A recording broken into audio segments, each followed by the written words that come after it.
Então, era muito comum que servidores públicos que tinham direito adquirido a licenças prêmios, por exemplo, não gozadas, usassem essa licença prêmio para que o tempo fosse contado em dobro para a aposentadoria. Então, a emenda 20 ela acabou com essa possibilidade, obviamente que respeitando o direito adquirido para quem já tinha implementado os requisitos até 16 de dezembro de 98, né? 15 de dezembro de 98. E aí depois, em 2003, veio mais uma grande emenda, que foi a emenda 41. Essa emenda alterou sobremaneira o sistema previdenciário do servidor público, porque ela extinguiu o cálculo dos proventos, considerando a integralidade e a paridade como forma de reajuste. Então, também foi um grande clamor, né, no serviço público. E aí, posteriormente, veio a emenda 47, que trouxe regra de transição muito benéfica, mas que alterou o sistema de taxação dos inativos. Depois, em 2012, a gente teve a emenda 70, que ela alterou as regras de transição para as aposentadorias por invalidez, atualmente a aposentadoria por incapacidade permanente. E essa emenda 70, ela previu, porque até a promulgação dela, os proventos de aposentadoria por invalidez, eles eram calculados com base na média das contribuições. E aí isso era gravoso para o servidor que estava acostumado realmente com um sistema de paridade e integralidade. Então, a emenda 70, ela restaurou esse sistema de paridade e integralidade para os benefícios de pensão. E em 2015 tivemos a emenda 88, que foi que alterou a data da aposentadoria compulsória para os servidores. Na verdade, inicialmente, somente para membros da magistratura e do Ministério Público e dos tribunais de contas. E aí depois veio a lei complementar 152, que estendeu para todos os servidores. Então, assim, a gente menciona isso para mostrar a importância, né, dessa evolução, inclusive porque muitas dessas reformas elas trouxeram regras de transição muito vantajosas para o servidor e assim e o advogado ignorar essas regras, ele termina colocando em risco, né, o benefício do cliente. Então, apesar da emenda 103 ela ter desconstruído tudo que a gente tinha como regras aplicáveis aos servidores públicos, é importante ficar atento para essas regras anteriores, porque elas concedem benefícios nitidamente mais vantajosos para os servidores, certo? E aí, com a emenda 103, nós tivemos essa grande alteração no ordenamento jurídico. Eu estou falando muito rápido, Marília? Não, né? Então, assim, a emenda 103, ela diz, a grande alteração dela, ela trouxe várias modificações, mas a que eu considero mais relevante foi a desconstitucionalização das regras de aposentadoria. Porque antes dela, os servidores públicos da União, dos estados, do Distrito Federal e dos municípios, eles estavam sujeitos e submetidos às mesmas regras para a concessão de aposentadoria. E com a emenda 103, ela conferiu maior liberdade, né, para os entes legislarem, principalmente no que se refere aos critérios de concessão de aposentadoria e regras de cálculos e reajustes, né? Então, essa é a grande alteração e é por isso que a gente está aqui hoje para conversar sobre a reforma do município de Recife. Porque nessa linha da emenda 103, Recife já fez a reforma, né? Muitos entes estão fazendo, algumas regras elas são de observância obrigatória e tem prazo para o ente alterar, como, por exemplo, a instituição da Previdência Complementar, que ela precisa ser implementada até o dia 13 de novembro desse ano, mas as regras de concessão de aposentadoria, elas precisam ser alteradas, inclusive por critérios de preservação do equilíbrio financeiro e atuarial, que é um dos princípios do regime próprio de previdência. Então, além dessa questão da desconstitucionalização das regras, a emenda 103, dentre as alterações mais relevantes, ela constitucionalizou o Instituto da Readaptação, que antes era previsto na legislação de cada ente, e com a emenda ela passou a ter status de norma constitucional, né?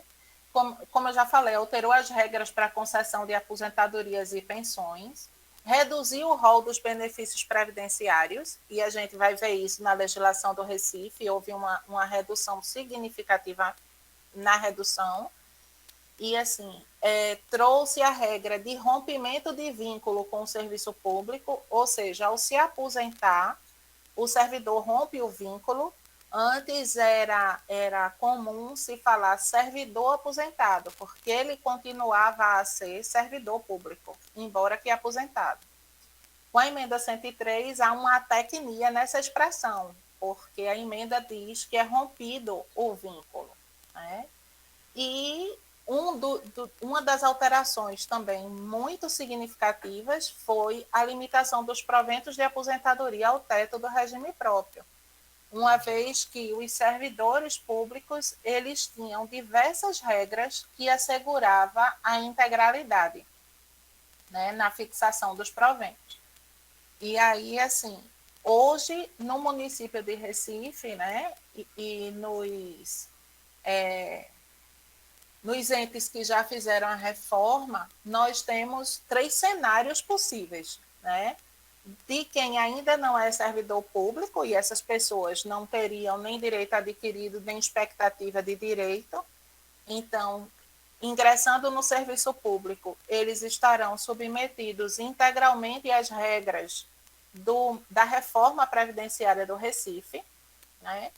Os servidores que já faziam parte do quadro funcional do município e ainda não tinham direito adquirido a nenhuma regra de aposentadoria, e aí essas pessoas elas se submeterão a uma regra de transição, e os servidores públicos que já tinham adquirido direito à aposentadoria por uma das regras até então vigentes, e essas pessoas obviamente tiveram o direito adquirido assegurado, né?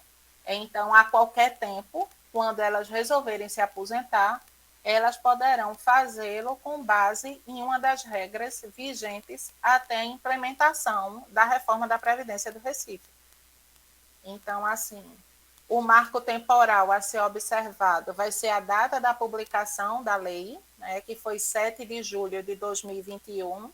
Então, embora a emenda 103 ela seja lá de 13 de novembro de 2019, o servidor de Recife ele tem como marco temporal o dia 7 de julho de 2021, para fazer o cotejo, a análise de qual regra será aplicada a ele no momento da aposentadoria.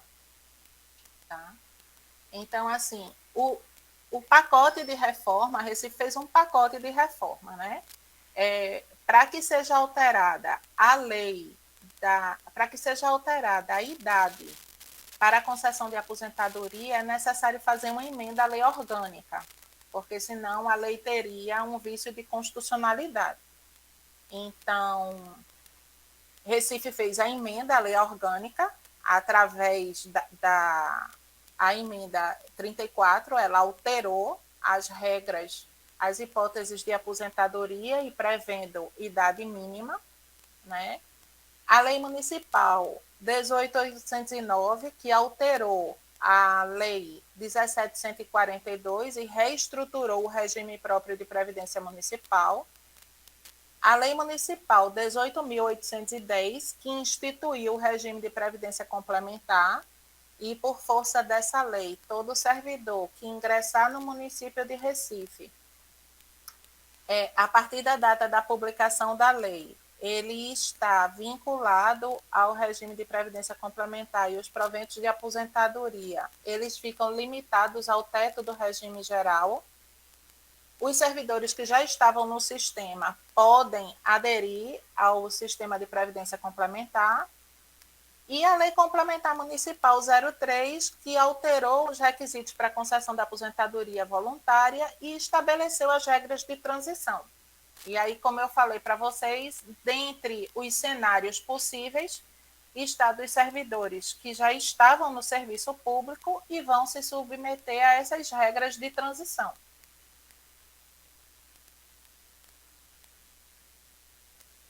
Então, vamos lá. Como eu falei para vocês, o rol de benefícios previdenciários, com a reforma previdenciária, ele foi significativamente alterado.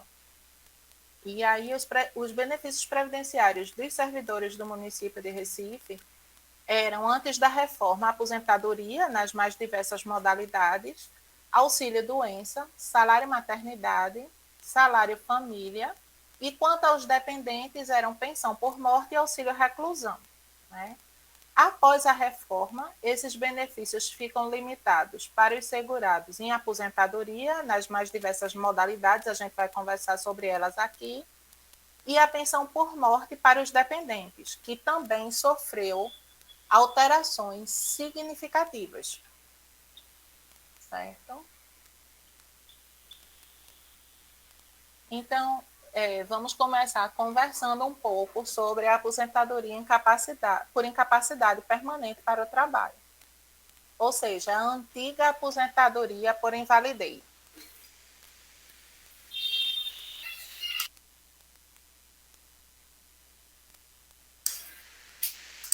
Doutora Giovana?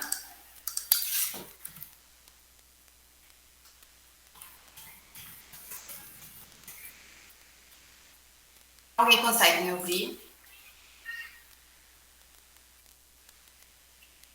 Acho que ela retornou agora. Conseguindo ouvir aqui. Ah, retornou. Tá sem áudio aí. Doutora Giovana, a senhora está sem áudio. Pronto, ok. Acabei batendo. Isso. Essa reforma mencionada na tela anterior, foi essa agora, a última da Previdência? A 103? Sim, a que reduziu o rol dos benefícios? Sim. Sim, Ah, a 103. E agora como é que está sendo feito? Bom, agora o rol de benefícios é somente aposentadoria para o segurado e quanto aos dependentes, apenas pensão por morte. Certo? E nos casos de afastamento para fins de licença maternidade? Aí o que acontece? Esses outros benefícios, antes, benefícios previdenciários, eles passam a ter a natureza de benefício estatutário, porque eles vão ser assegurados pelo Tesouro, entende? Então, o servidor afastado por incapacidade temporária, a licença dele é custeada pelo Tesouro, pelo município do Recife, e não mais pelo regime próprio. Ah, entendi. Interessante. Pelo Tesouro Municipal, não é isso? Pelo Tesouro Municipal. Entendi. Porque, inclusive, o Tesouro Municipal, ele é o responsável por eventuais aportes e cobertura de benefícios em caso de insuficiência do regime próprio. Sim. Né? Então, assim, muito se discute, óbvio que a reforma, ela atingiu substancialmente os direitos previdenciários dos servidores, mas, assim, eu costumo dizer que se o regime geral de previdência, que a diversidade da base de financiamento é bastante ampla, se ele é deficitário, muito mais ainda os regimes próprios, né? Que a base de financiamento ela é muito mais restrita, sabe? Então, assim, em eventuais insuficiências, o ente é quem responde. E aí, nesse caso, com a reforma, o município assume esses outros benefícios.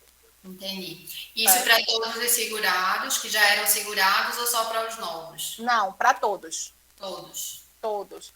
Porque essa regra de redução do rol de benefícios, ela é uma das regras de aplicabilidade imediata pela reforma, pela emenda. Então, ainda que o município do Recife não tivesse já feito a reforma, quanto a isso, ela já estaria em vigor. Sabe? Entendi. Pronto. Então, isso se aplicou a todos os RPPS do país? Sim, essa redução do rol, sim. Sim. O que é facultativo?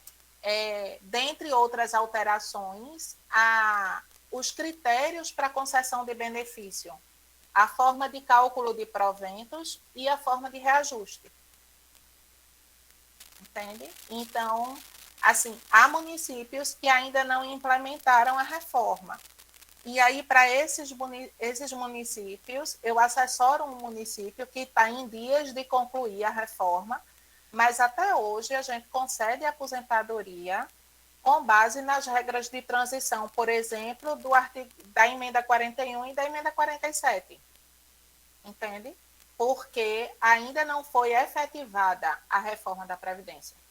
Acredito. Qual o prazo, doutora Giovana, para esses municípios que ainda não fizeram? Não existe um prazo, doutora. Existe o prazo para a instituição da Previdência Complementar, sabe? Mas para alteração das regras de benefícios, não, a emenda não previa um prazo, até porque, como eu já falei, é faculdade do ente alterar ou não, sabe? A instituição da Previdência Complementar não, é obrigatória, sabe? Entendi. E aí o prazo é até 13 de novembro deste ano. Mas as regras para concessão de benefícios não é obrigatório. Então, de repente, o ente pode não alterar. Seguir, sabe? não fazer nenhuma alteração, entendi. Sim, Perfeito. sim. Muito obrigada. Mas aí, Recife fez a reforma, alterou as regras, né? E aí, começando pela aposentadoria por incapacidade, né? O requisito dela é que a incapacidade seja permanente para o trabalho no cargo em que o servidor estiver investido. E essa incapacidade ser de tal forma que seja insuscetível de readaptação, né, nos termos dispostos no parágrafo 13 do artigo 37 da Constituição. Então, esse ponto eu acho que requer uma análise mais profunda por essa questão do Instituto da Readaptação, né? Então, assim, temos como requisitos: o servidor estará ou não em gozo de licença por incapacidade temporária, né? Ele precisa ser considerado incapaz de forma permanente, e essa incapacidade ela tem que ser de tal forma que não haja possibilidade de readaptação. E aí o que acontece?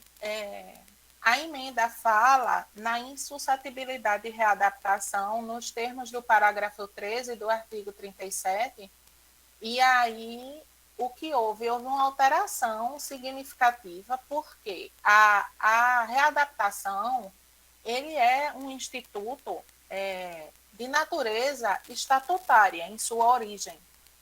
Então, ele sempre estava previsto nas leis dos entes, né, que terminavam reproduzindo o disposto na Lei do Servidor Federal, a 8.112. E aí, na forma como estava posta a readaptação, para que o servidor fosse readaptado, ele precisava ser readaptado em um cargo de atribuições afins com o dele e de mesma escolaridade. Então, um servidor investido num cargo de provimento efetivo, de advogado, por exemplo, ele teria que ser readaptado em um cargo que exigisse o curso superior de direito. né? Então, assim, com com a alteração constitucional, na verdade, o servidor ele pode ser readaptado em um outro cargo, né, que seja compatível com a limitação que ele tenha sofrido e com a escolaridade dele. Então, digamos, no exemplo que eu dei de um servidor investido num cargo público de advogado, ele teria que ser readaptado num cargo que exigisse também o nível superior de direito. Da forma como está posta atualmente na Constituição, um servidor, por exemplo, investido num cargo público de auxiliar administrativo e ele sofra alguma limitação, ele pode ser readaptado, digamos que ele seja formado em direito. Então, ele pode ser readaptado, por exemplo, num cargo de advogado, porque aquele cargo é compatível com a limitação dele, né, e com a escolaridade que ele tem. Agora, qual é o ET dessa previsão constitucional? É que, embora o servidor possa ser readaptado num cargo que, a princípio, exija uma escolaridade superior e que tenha atribuições até mais complexas, ele vai preservar o salário do cargo original. Né? Então, assim, muitas discussões têm sido travadas por conta dessa previsão, né? Já tem ADINs tramitando, discutindo isso, e o que acontece? Pronto. Então, essas questões elas estão sendo realmente muito discutidas, porque realmente é uma situação bem atípica, né? E a emenda ela alterou e muito essa questão da readaptação, do Instituto da Readaptação. E aí, como eu falei, a antiga aposentadoria por invalidez, ela tinha sido assegurada a ela a integralidade na composição dos proventos do servidor e a paridade na forma de reajuste, se ele tivesse integrado, no caso de professor também, doutora, ele sendo readaptado, ele pode ir para um outro cargo que exija, compatível com a escolaridade dele. Então, por exemplo, eu já dei assessoria a um município que tinha alguns professores que depois se formaram em direito. Então, de repente, um professor readaptado, ele poderia ocupar um cargo de procurador, estando readaptado, mas ele ia preservar a remuneração de professor. Tá? Respondendo aqui a pergunta da doutora Maritônia. Então, o que acontece? A aposentadoria por invalidez para os servidores que ingressaram no serviço público até 31 de dezembro de 2003, ou seja, até a publicação da emenda 41, esses servidores eles tinham proventos integrais, na maioria das vezes, e paridade. Então, existia um rol, existia um rol com algumas doenças que concediam ao servidor proventos integrais. E além desses proventos serem integrais, eles eram calculados com base na integralidade, ou seja, a referência da integralidade era a remuneração do cargo efetivo, no momento da aposentadoria. Com a emenda 103, o cálculo da aposentadoria por invalidez mudou de forma significativa. Aliás, a gente vai falar de cálculo também nas outras regras de aposentadoria. Eu queria exemplificar, mas não tem condição pela questão de tempo mesmo. Acho que numa outra oportunidade a gente conversa sobre cálculos. Inclusive, se for o caso, depois a gente vê um curso, um momento que ensine a fazer o cálculo no regime próprio. Então, atualmente, como está o cálculo da aposentadoria por incapacidade? É pegado se pega uma média, é feita uma média de 60% das contribuições, né, das remunerações que serviram de base para a contribuição previdenciária, correspondente a 90% do período contributivo. Na emenda 103, esse período contributivo é 100%.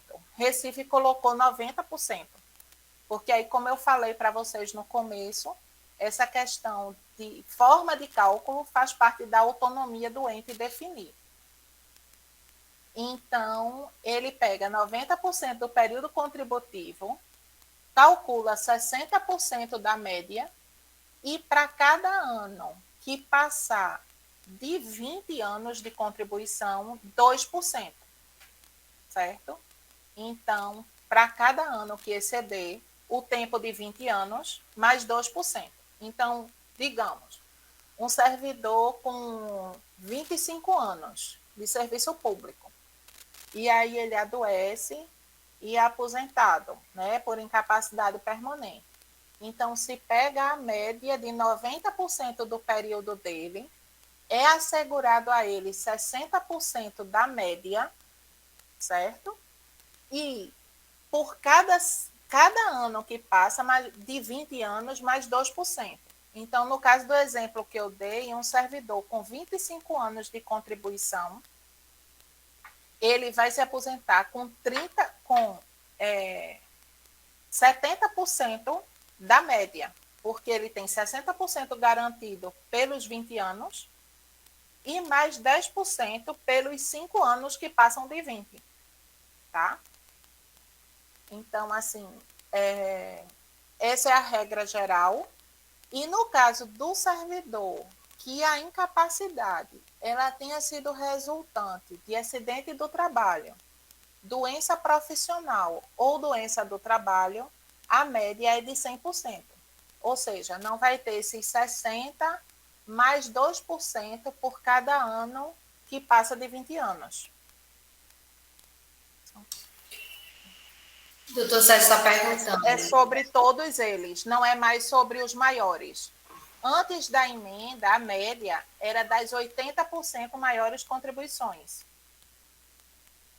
E agora é 90% do período contributivo, não necessariamente das maiores contribuições, né? Inclusive, a emenda ela trouxe a possibilidade de se excluir tempo dessa média. Quando, por exemplo, são feitos 2 percentuais, são feitos 2 cálculos, doutor Sérgio. O cálculo, atualmente, ele tem 2 etapas, tá? Então, hoje a emenda trouxe, inclusive, a possibilidade de excluir tempo de contribuição, quando o período de contribuição desse tempo, ele possa, como se diz, contaminar a média, né? Mas isso tem que ser analisado com muito cuidado, porque, assim, são situações bem excepcionais. A gente tem visto isso em planejamento previdenciário para servidor público. Muitas vezes os servidores querem excluir a média e isso precisa ser analisado com muito cuidado, porque esse tempo excluído, inclusive, ele não pode mais ser usado para nenhuma outra finalidade, nem mesmo para averbar em outro ente, sabe? Nem mesmo para averbar, por exemplo, no regime geral de previdência. O sistema do RPPS do município, por exemplo, doutora Giovana, ele já faz essa exclusão, caso seja mais vantajosa, como o INSS, não? Não. O servidor, ele precisa requerer. Ah, entendi. Sabe? Existe algum sistema de cálculo hoje que faça faça esses cálculos de simulação de RMI e tudo mais? Olha, tem o Prévios, a gente tem também, assim, tem algumas assessorias que fornecem, porque como eu falei, agora vai ficar mais difícil, porque cada ente pode legislar a sua forma de cálculo, né? Então, assim, a gente tem algumas assessorias, o município que eu estou vinculada, a assessoria, ela desenvolveu a forma de cálculo como ficará na nossa legislação, sabe? Então, vai variar muito. Como você falou no começo, assim, ouvir as regras de Recife pode ajudar a compreender de outros RPPS, mas, na verdade, também, ou antigamente, era a mesma regra para todo mundo, mas não mais, entende? Então, isso pode ser significativamente alterado. Então, aí seria a nova forma de cálculo, né? Não há mais o rol de doenças que ensejavam integralidade e nem paridade. Então, isso altera substancialmente a forma de cálculo da aposentadoria por incapacidade.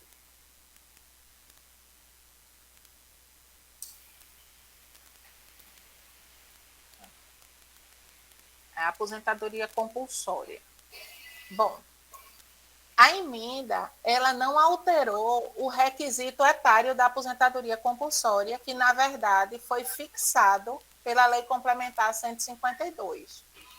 O que a emenda alterou foi a forma de cálculo, porque antes também era pela média das 80% maiores contribuições. Então, atualmente, o cálculo da aposentadoria compulsória, ele termina até sendo dividido em 3 etapas, porque é feito o cálculo, o tempo de contribuição dividido por 20 anos. É verdade, doutor Mozart, algumas planilhas aí de Excel estão sendo desenvolvidas. Então, o valor da aposentadoria compulsória, ele vai se pegar o tempo de contribuição do servidor, né?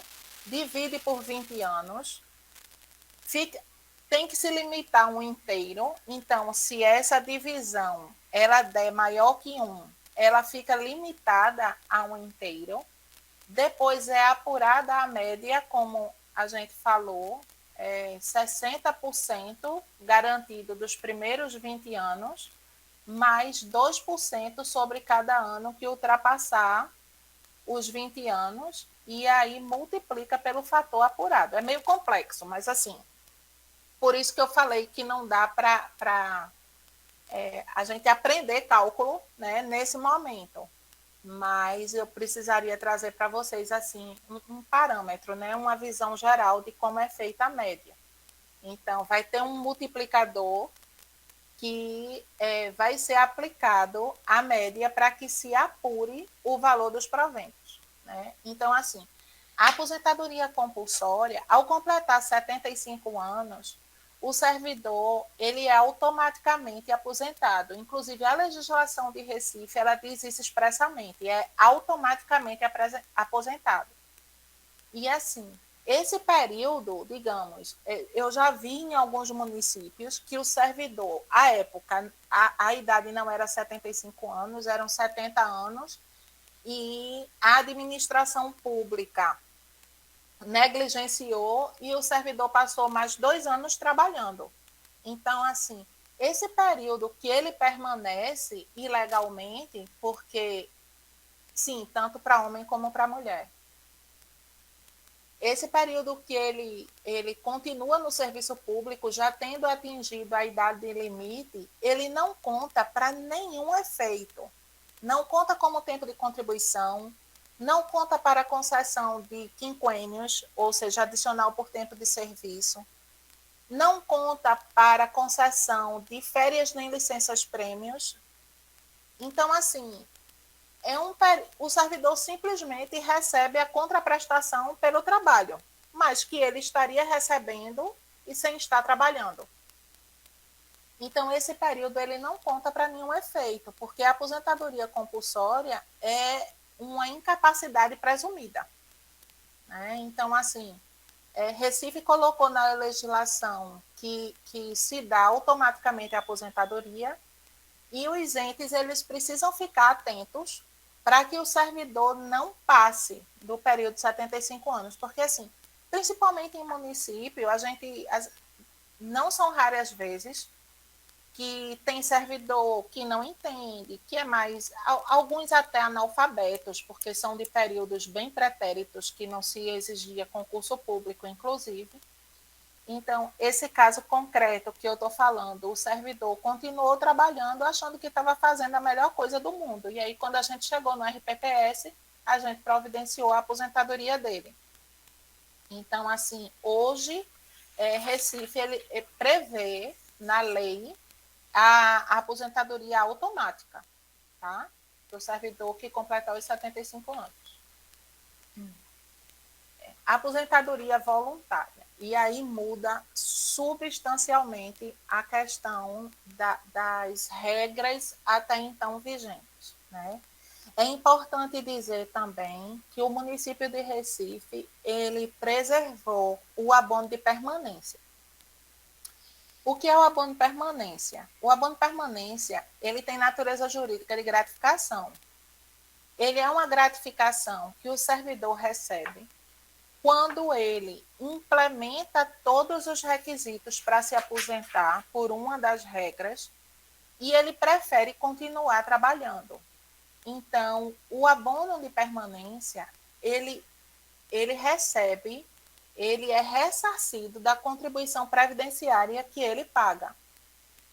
Com a emenda 103, os entes, eles puderam alterar não só os requisitos para a percepção do abono de permanência, como alterar o valor. Então, limitado ao valor da contribuição previdenciária. Então, como era antes da emenda? O servidor contribuía, digamos, a contribuição previdenciária dele importava em R$1.000. Então, o abono de permanência dele era no valor de R$1.000. Após a emenda 103, os entes, eles podem dizer que o servidor vai ter direito ao abono de permanência de 50%, por exemplo, do valor da contribuição previdenciária. Não pode ser valor superior à contribuição, mas pode ser menor. E o ente também pode estabelecer critérios diferenciados, ou seja, além de ter completado o direito à aposentadoria, fale sobre esse ponto certo. Além de ter implementado os requisitos para a aposentadoria, o ente pode exigir, por exemplo, critérios de desempenho. Tá? Recife não fez isso. Recife manteve a previsão do critério ser apenas implementar os requisitos para uma regra de aposentadoria e o abono de permanência, ele importa no valor da contribuição previdenciária. Certo? Então, na reforma de Recife, ficou como era antes. Tá? Ele não alterou nada do abono de permanência em relação a isso. E, assim, é esperado, na verdade, que a maioria dos entes façam isso, porque o abono de permanência é um desestímulo para o servidor se aposentar. Então, hoje, com a reforma, o que se pretende é que o servidor trabalhe mais e contribua por mais tempo. E o abono de permanência, ele favorece isso. Então, seria um contrassenso, né, numa reforma de previdência, a gente reduzir o valor do abono de permanência. Né?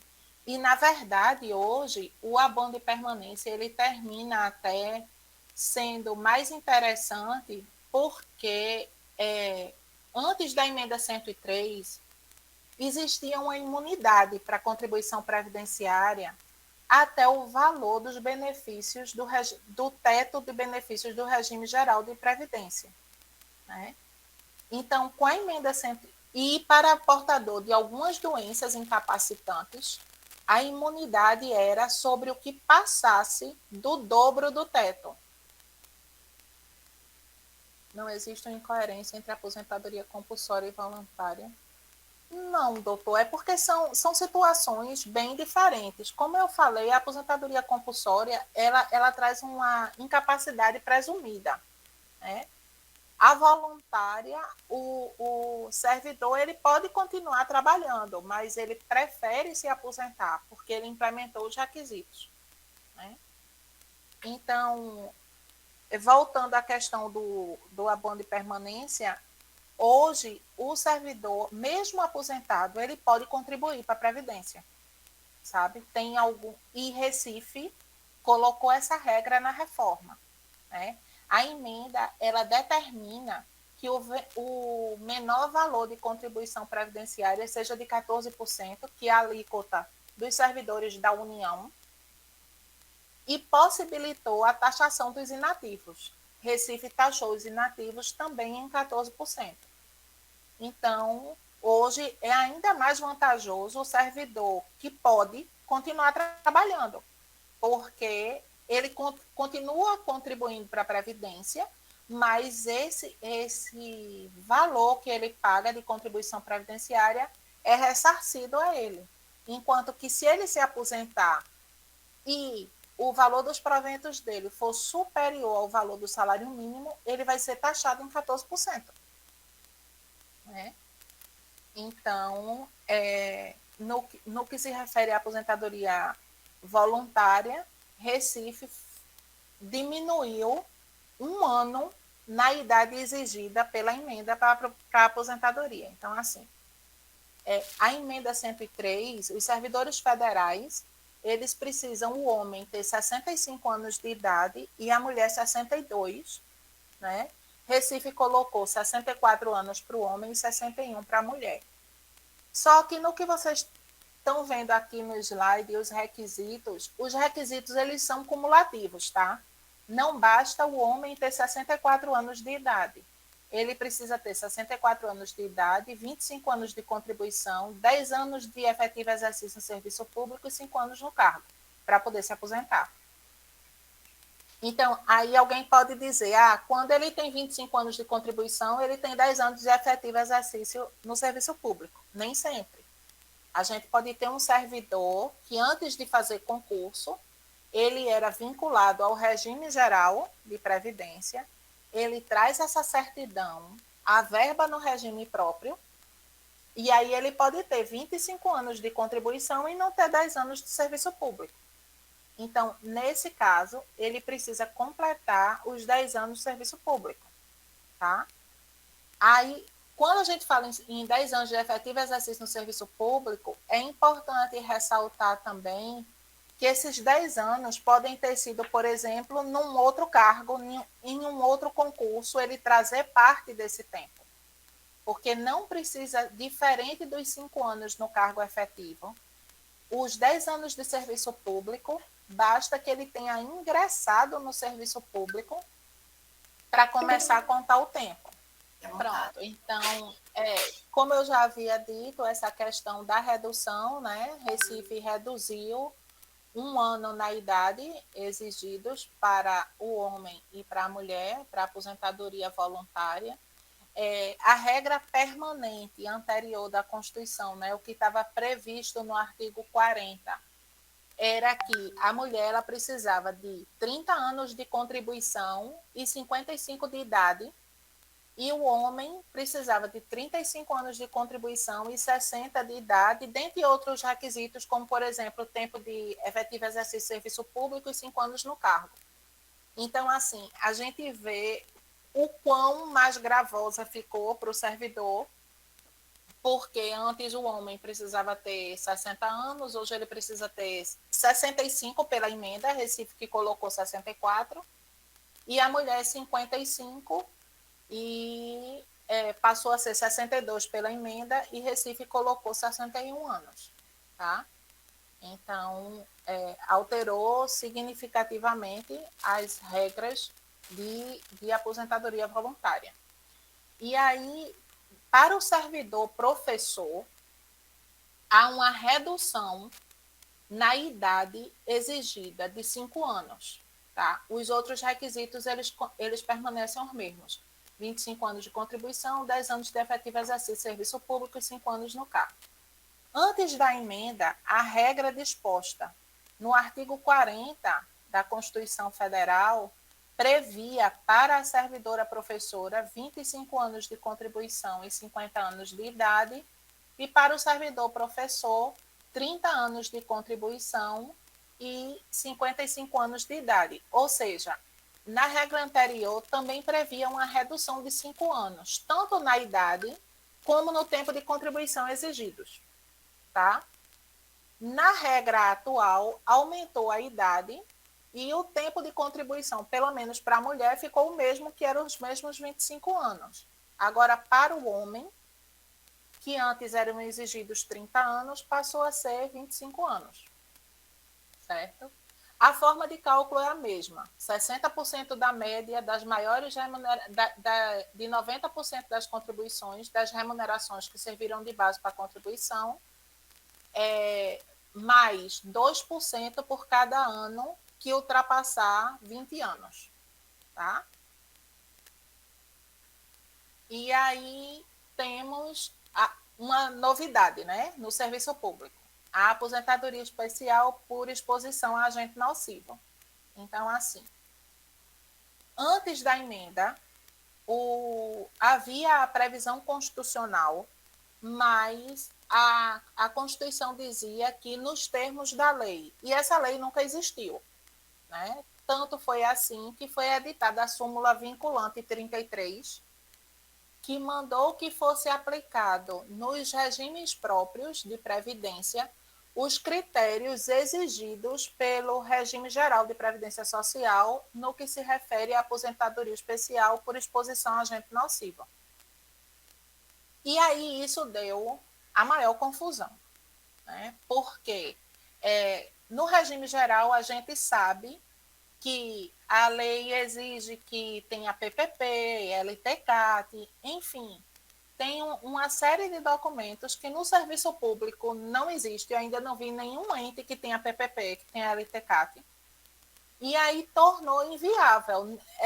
A aposentadoria por atividade, por exposição a agente nocivo no serviço público, ela terminou sendo uma utopia. Alguns servidores que impetravam mandado de injunção conseguiam, mas essa aposentadoria os fazia perder o direito à paridade e integralidade, porque se a súmula vinculante diz que aplica os mesmos requisitos, as mesmas regras estabelecidas por regime geral, no regime geral não existe paridade nem integralidade, então o servidor perdia um dos maiores benefícios, né, dos servidores públicos, que era essa questão da paridade com integralidade e integralidade. Então, assim, os requisitos: 60 anos de idade, sendo homem ou mulher, né, 25 anos de efetiva exposição, 10 anos no serviço público e 5 anos no cargo. A emenda manteve a previsão de observar adicionalmente os requisitos estabelecidos para o RGPS, né? E aqui entra o que eu mencionei antes, quando o doutor perguntou, a vedação da conversão do tempo especial em comum. Né? Recife vedou e exerceu a faculdade dele e foi vedado. Então, assim, a gente vai ver como se comporta. Eu sei que alguns entes estão correndo atrás para ter PPP, LTCAT, essa questão da prova, né, robusta da atividade especial para efetivamente começar a conceder as aposentadorias. O cálculo dos proventos também é pela média das contribuições. Certo? Professora, o mandado de injunção costumava ser concedido mesmo sem o PPP e o LTCAT? Sim, ou sim. se pedia que o ente emitisse? Sim, não. Por mandado de injunção era concedido muitas vezes, mesmo sem PPP e LTCAT. E assim, eu tive um caso de uma servidora, de uma médica, em um município que eu prestava assessoria, e ela requereu a aposentadoria, a gente explicou que não tinha, ela insistiu, na verdade, a gestão anterior tinha concedido, mesmo sem ter PPP, LTCAT, e aí quando foi para o Tribunal de Contas, porque a gente sabe que o ato de aposentadoria é um ato complexo, ele depende da manifestação da vontade do RPPS e do Tribunal de Contas. E aí, quando foi para o Tribunal de Contas, o tribunal julgou ilegal. Então, assim, mas por decisão judicial, assim, não aconteceu no RPPS ao qual eu sou vinculado, mas, como eu falei, eu faço parte de um grupo nacional e a gente viu aí que muitas coisas aconteceram. Mas aí o servidor perdeu paridade e integralidade. Num ordenamento jurídico, muitas vezes o servidor já estava perto de implementar, né, os requisitos para ter direito por uma das regras mais favoráveis, e aí se aposentou por essa regra e abriu mão da paridade e da integralidade na composição dos benefícios. Mas ficava limitado ao teto também, já que seguia as regras do RGPS. Ficava. Até porque quando era feito o cálculo da média, rotineiramente ele ficava inferior ao teto. Sabe? Entendo. Então, também a aposentadoria especial do servidor portador de deficiência, que antes ela não estava regulamentada, né? E a emenda trouxe essa inovação. O município de Recife também legislou, o município de Recife colocou os requisitos, que era para cumprir os mesmos requisitos da Lei Complementar 142 de 2013, acrescentando apenas a exigência de 10 anos de efetivo exercício no serviço público e 5 anos no cargo. Então, os outros requisitos, para quem já advoga com RGPS, sabe que são mantidos os mesmos, inclusive quanto à forma de cálculo. Tá? Ainda é uma inovação no âmbito de RPPS. Bom, e aí agora vamos para a pensão por morte, que foi o outro grande problema, grande clamor, né, no âmbito dos regimes próprios de previdência, uma vez que, inclusive, os dois artigos da emenda que tratam de pensão por morte, que são o 23 e o 24, eles estão sendo chamados de dobradinha do inferno, porque eles acabam com a dignidade da pensão por morte, né?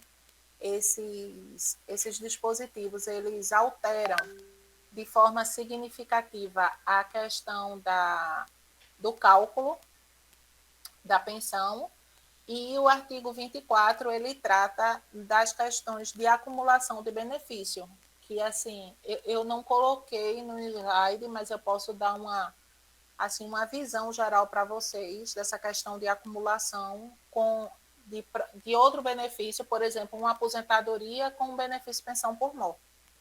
Mas aí, enfim, o que foi que a emenda trouxe? A emenda passou a prever que os proventos de pensão por morte, eles são equivalentes a 50% do valor da aposentadoria do servidor falecido, ou, se ele não estivesse aposentado, seria calculado com base numa possível aposentadoria por incapacidade, como se ele, ao falecer, ele fosse se aposentar por incapacidade, né? Esses 50%, eles seriam assegurados ao cônjuge ou companheiro, e acrescido de 10% por cada dependente, limitado a 100% do valor dos proventos. E aí o que acontece? O município do Recife, ele preservou os 50% iniciais, mas ele acrescentou 15 pontos percentuais por cada dependente, tá? Então, assim, para ter a totalidade de 100%, não precisaria ter mais 5 dependentes, né? Ele reduziu essa questão, então, com 14 dependentes, ou com 4 dependentes, seria, na verdade, um total de 5, seria possível ter os 60% do valor dos proventos de aposentadoria do servidor. Tá? Qual é a exceção? É quando um dos dependentes ele foi inválido ou deficiente. E aí, nesse caso, os proventos de pensão vão corresponder a 100% do valor da aposentadoria recebida pelo segurado falecido ou daquela que ele teria direito se fosse aposentado por invalidez, né? Limitado ao teto do regime geral, certo? então também é acrescido de 15 pontos percentuais por dependente. Então, digamos, um dos dependentes, ele é portador de uma doença incapacitante ou é deficiente. Então, é calculado 100% da média, 100% do valor dos proventos, né? E para cada dependente vai ser considerado os 15 pontos percentuais a mais. Quer dizer, Recife legislou de uma forma mais benéfica, uma vez que na emenda só são 10 pontos percentuais a mais por dependente, né?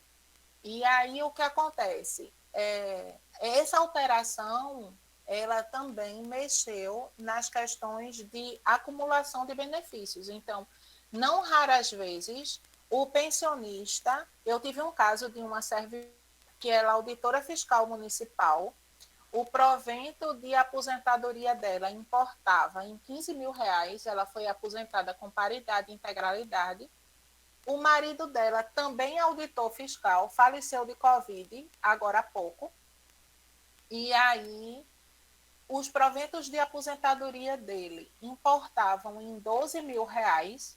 E aí, quando foi obedecida a gradação prevista no artigo 104, no artigo 24 da emenda 103, o valor dos proventos de pensão dela ficou em 3 mil reais. Então, assim, é muito gravoso, porque o artigo prevê lá uma gradação em pontos percentuais, né? Então, assim, começa com, digamos, 60% do que passa um salário mínimo até 100% do que passa de um salário mínimo até 2 salários mínimos. Depois 60% do que passa de 2 até 3. Depois 40% do que passa de 3 até 4. 20% do que passa de 4 até 5 e 10% do que passa de 5. Então, quando a gente foi ver essa gradação, os preventos de pensão dela ficaram em menos de 3 mil reais, sabe? Então, realmente foi muito gravoso. Inclusive, no RPPS, o que acontece? Quando a gente defere um benefício de pensão, para deferir, a gente pede, primeiro, aquela declaração do INSS dizendo se a pessoa recebe algum outro benefício, né? E, digamos, quando a gente detecta que se trata de um servidor estadual, por exemplo, a gente manda o ofício para a FUNAP, oficiando, dizendo que foi deferido um benefício de pensão. Porque, inclusive, a emenda prevê esse sistema integrado de dados para que os RPPS se comuniquem. Mas isso ainda não foi efetivado, ainda não foi colocado em prática. Existe realmente a previsão, mas ainda não foi concretizado, né? Está em dias de fazê-lo, até porque a emenda ela passou a prever a possibilidade de compensação previdenciária entre regimes próprios, que antes só exigia a compensação previdenciária do regime geral para o regime próprio ou do regime próprio para o regime geral, e agora é possível a compensação entre regimes próprios. Então, digamos, o servidor, ele foi servidor do município de Olinda e depois ele fez um concurso para o município de Recife e se aposenta no município de Recife. Então, Recife, depois da aposentadoria dele ser homologada pelo Tribunal de Contas do Estado, o Recife vai pedir ao município de Olinda a compensação previdenciária desse período que ele contribuiu. Então, isso é mais, digamos, um serviço, na verdade, não é exatamente um serviço, mas é mais um benefício que é preciso que seja implementado esse sistema integrado de dados. Ainda não foi, mas, assim, estão trabalhando, a Secretaria da Previdência está desenvolvendo sistemas para que isso aconteça. Então, efetivamente, essa questão da acumulação de benefício, de modo especial, que é muito comum quando se trata de pensão por morte, essa situação vai ficar ainda mais fiscalizada e, como eu posso dizer, ainda mais fiscalizada mesmo, propriamente dita.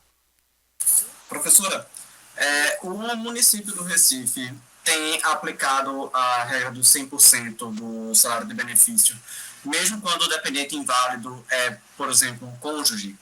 É diferente de um Sim, filho ou um irmão inválido? sim, sim, porque independe da qualidade, sabe? Ok, tudo bem. Independe do tipo. É porque, por Bom, exemplo, na justiça, quando a gente pede a pensão por morte, muitas vezes, até mesmo quando a gente pede essa perícia, tipo, existe digamos, uma cãibra mental, sabe? Porque as perguntas do juízo, por exemplo, os quesitos, eles vêm escrito assim em cima: filho barra irmão inválido. Não vem escrito simplesmente dependente, muitas vezes. entendi. Existe esse lapso mental da gente só pensar em filho ou irmão, mas enfim, obrigado. É verdade. Mas, bom, então assim. E aí agora a gente. Pensão originada de cargos. Eita, perdi, doutora. Você tem como ver aí, doutora Marília? Sim, claro. Doutora Rosete está perguntando se a pensão originada de cargos acumuláveis do mesmo regime, no caso do professor, ela não terá redução. Pensão originada de cargos acumuláveis, sim, ela terá redução, porque há acumulação de benefícios, né? Não é possível o pagamento de mais de uma pensão no mesmo RPPS, salvo quando decorrente de cargos acumuláveis, mas a redução, a regra da redução é aplicável. É preservado 100% do melhor benefício, do maior benefício, e do outro é calculada a redução. Doutora Flávia está perguntando se o PDV é benéfico ao servidor. Veja só, doutora, eu confesso que eu não me detive nas regras do programa de demissão voluntária do município do Recife.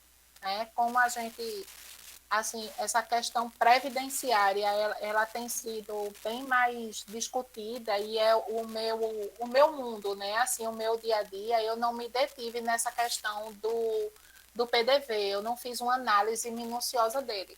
Eu posso até olhar e aí depois eu te dar um retorno quanto a isso. Ok? Então, assim, a gente vai agora para as regras de transição, né, da emenda. Recife, ele reproduziu basicamente as regras de transição da emenda 103. Então, assim, a primeira regra de transição, ela, por nada, ela está posta no artigo 4º da emenda, ela prevê, lá na emenda, ingresso no serviço público até 13 de novembro de 2019, né? Para o servidor de Recife, é ingresso no serviço público até a publicação da Lei Complementar Municipal, que foi em 7 de julho de 2021, certo? Que foi isso que eu falei lá no começo, que a gente teria 3 cenários. Então, os servidores que já haviam ingressado no serviço público do município do Recife e ainda não tinham direito de se aposentar por nenhuma das regras já expostas, né? A ele vai ser aplicada uma das regras de transição. Então, ingresso no serviço público até a data da publicação da lei complementar, a idade mínima de 61 anos para homem e 56 para mulheres, com redução de 5 anos no caso de professor, a partir de 21 de janeiro de 2022, a idade passa a ser 62 anos para homens e 57 para mulheres, também com a redução, tá, de 5 anos, e o tempo de contribuição para homens, 35 anos e 30 mulheres, também com redução de 5 anos para professor. Além disso, 20 anos no serviço público e 5 anos no cargo, tá? Para poder usufruir da aposentadoria por uma das regras de transição. E aí o que acontece? Além disso, o somatório da idade e do tempo de contribuição, incluídas as frações, e aí o que é essa inclusão de frações? A apuração ela vai ser feita em dias, certo? Então, digamos, 35 anos, 2 meses e 10 dias, com mais, digamos, 56 anos e alguns meses. Então, tudo isso é transformado em dias para que seja apurada a fração.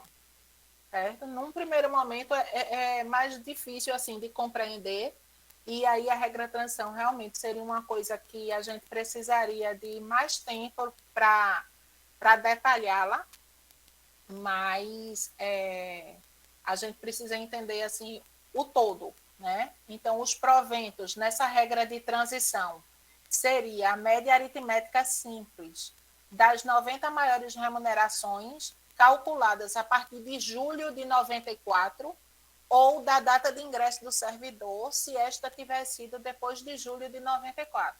Aí, por que julho de 94? Porque é a data da instituição do Plano Real. E aí, se todas as emendas, todas as reformas, todas as previsões constitucionais dos cálculos, elas consideram sempre esse período de julho de 94 até a data da aposentadoria, ou no caso do servidor ter ingressado no serviço público em momento posterior a partir da data de ingresso. Tá? Também vai ser apurada a média de 60%, né? E incluído 2% adicional por cada ano que exceder 20 anos. Né? Essa contribuição, esse provento, ele não tem paridade na forma de reajuste, certo? E para quem ingressou no serviço público até 31 de dezembro de 2003 e que não tenham optado pela Previdência Complementar, porque a Previdência Complementar, ela limita ao teto dos benefícios do regime geral de Previdência, né?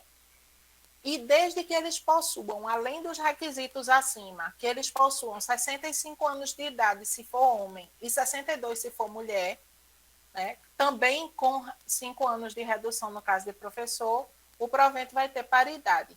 O que significa dizer que toda vez que o servidor ocupante do mesmo cargo dele tiver aumento, o servidor ativo, ele vai ter na mesma data e na mesma proporção. Eu costumo dizer que, assim, professor só deve se aposentar por uma regra que não assegure paridade se não tiver outro jeito, porque o professor, ordinariamente, tem aumentos anuais. E eles são sempre em valor superior ao reajuste da inflação, para acompanhar as perdas inflacionárias.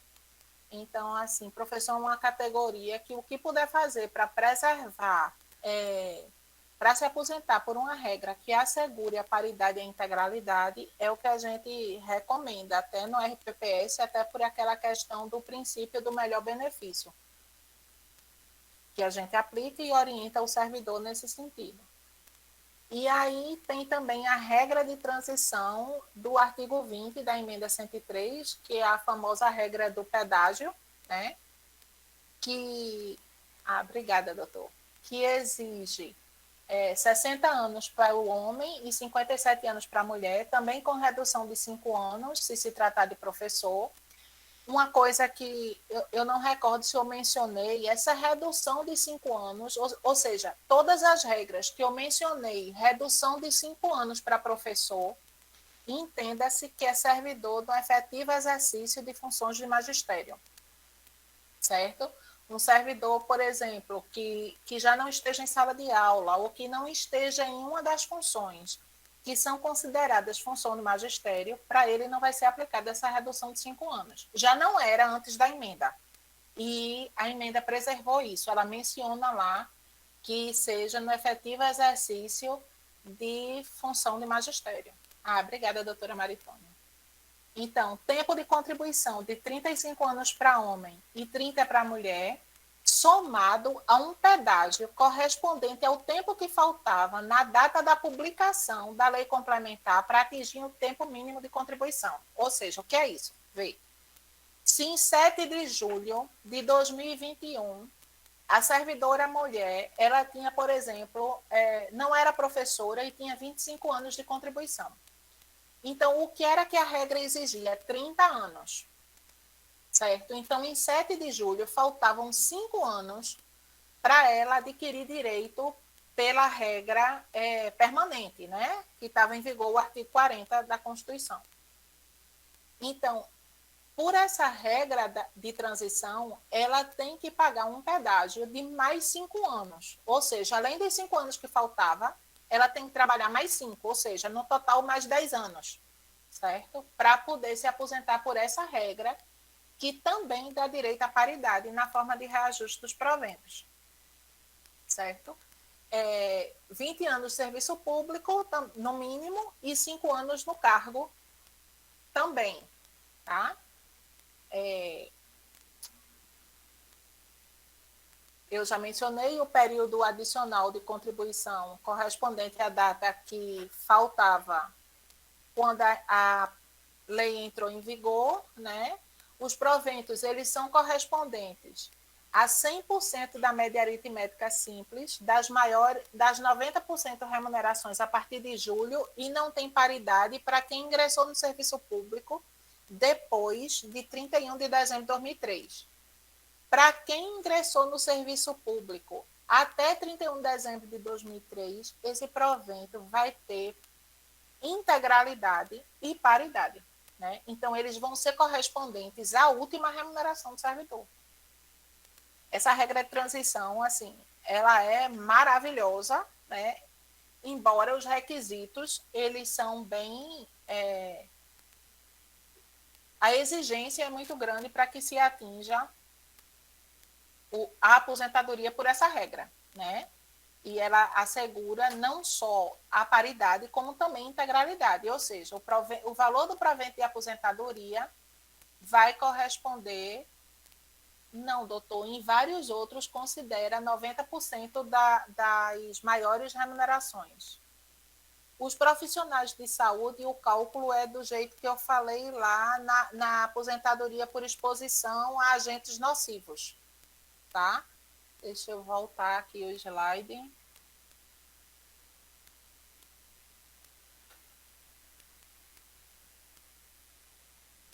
Pronto. Vai ser pela média da contribuição. Também naquela situação que preserva 60% mais 2% do que passar para cada ano que passar de 20 anos. Como eu falei para a doutora Marília, eu vou conversar com Carol, eu vou disponibilizar os slides para vocês, tá? E aí, qualquer dúvida, eu acredito que todos, ou pelo menos a maioria, está no grupo da APREV, e aí qualquer coisa pode falar lá no privado, qualquer dúvida, e aí a gente vai conversando. Enfim, era isso que tinha para passar para vocês. Não sei se ficou alguma dúvida, se vocês querem colocar alguma coisa. Eu precisava de mais tempo, mas, na verdade, tiveram esses atrapalhos, mas a gente até pensa numa próxima oportunidade, se tiver interesse. Eu sou apaixonada por regime próprio, né? Então, assim, eu acho que é um nicho de mercado muito grande para a advocacia, porque, como a gente viu, as regras hoje, elas variam de acordo com o ente. Tudo bem que a maioria reproduz o que diz a emenda 103, mas vai aumentar muito a procura dos servidores. Eu vejo isso no RPPS, ao qual eu sou vinculada. Eu tenho trabalhado com planejamento previdenciário para servidor, e a procura tem sido muito grande, porque isso vai fazer toda a diferença na vida do servidor, né? A vida dele é o sustento, né, a partir da aposentadoria. Obrigada também. Professora, eu tenho só umas duas dúvidas, se eu puder tirar. Sim, diga. Veja, então quer dizer que o município do Recife ele está aplicando as regras de transição da emenda 103, igualzinho. Sim. Até quanto à integralidade e paridade. Sim. Mesmo diante daquela redução da idade do homem e da mulher para 64 e 61, para ter integralidade e paridade, eu preciso dos 62 e 65. Sim, precisa, porque aí é uma outra regra, entende? Ok, é tranquilo. Outra regra, é a questão de transição. E aí você entende que o benefício ele é literalmente muito mais benéfico para o servidor. Então, é normal que os critérios a serem cumpridos eles sejam mais difíceis. Ok, tudo bem. Outra coisa. O ordenamento jurídico que a paridade e a integralidade passaram a ser exceção, né? Então, os requisitos realmente eles são mais complexos. Eu entendo. Veja, só mais uma coisa. O município do Recife não converte o tempo especial em comum, mesmo que seja anterior à emenda 103? Sim, não converte. De forma alguma. De Zero. forma alguma. Ok, tudo bem. Obrigado. Então, doutora Giovana, só para finalizar, o último questionamento do doutor Sérgio, sobre esses 90% lá do cálculo da renda mensal, ele quer tirar a dúvida se é 90% das maiores contribuições ou não. Sim, porque o que acontece, o que eu havia dito aqui antes, era 80% das maiores contribuições. Tem uma regra que não considera as maiores, considera 90% do todo, porque a emenda, ela diz 100%. E aí o município do Recife passou a prever 90%. 90% é do município do Recife. Porque a emenda 103, ela prevê 100%. Entende? Da média de todo o período e não das 90% maiores contribuições. Então, a redução da redução, é isso? Aplica duas reduções. Isso. Simultâneas. Acaba que o cálculo é feito em 2 momentos diferentes. Tudo bem. Então, acredito que as dúvidas foram sanadas. Tenho certeza que teremos novas oportunidades. É um tema bem polêmico, né?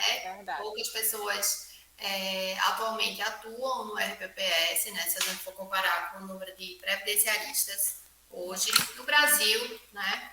E fica aqui já o convite da Prev para a doutora Giovana nos disponibilizar aí outra data para esse encontro. Podemos tratar de forma mais detalhada a questão dos cálculos, né? Algo que nos traz muita dúvida. Os cálculos são muito distintos entre si e os programas de cálculo nem sempre conseguem nos dar respostas assim mais concretas, né? Sobre possíveis planejamentos, possíveis RMI e revisões. Então, doutora Giovana, muito obrigada por hoje. Eu não vi aqui no seu currículo que você tinha sido professora já em alguma outra instituição, mas eu acho que você tem o dom de lecionar, né? A paciência aí de tratar de uma matéria que nem sempre é tão bem recepcionada pelos advogados. É verdade. Maravilhoso. Parabéns. Você já está sendo elogiada lá no grupo da Prev, veementemente. Tá certo. Obrigada. Eu estou à disposição. É isso. Gratidão. Beijo grande para todo mundo. Pessoal. Boa noite a todos. Boa noite. Até a próxima. Até. Boa noite, parabéns pelo curso. Foi ótimo. Obrigada, Breno. Obrigada, Breno.